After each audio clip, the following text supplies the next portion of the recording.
How to appear offline on Roblox. Hello everyone, this is Max. Welcome back to another tutorial video. So let's start without wasting any time. Also make sure to watch this video till the end. First of all, open up your Play Store. Now tap on the source icon at the bottom right corner. Now simply tap on the source bar. Now type Roblox. Now tap on source at the bottom right corner. Now tap on Roblox and make sure to update to the latest version. After updating, simply tap on play. Now wait for the game to load.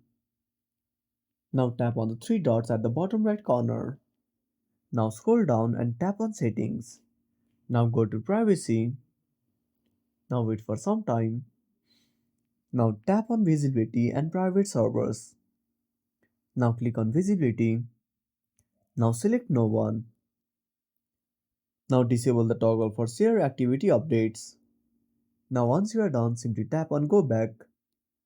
Again go back. Now tap on communication. Now tap on experience chat. Now if you don't want anyone to message you, simply turn off or tap on no one. Repeat the same process for direct chat and that's it. Thanks for watching. Make sure to subscribe our channel and hit the bell icon. See you in the next video.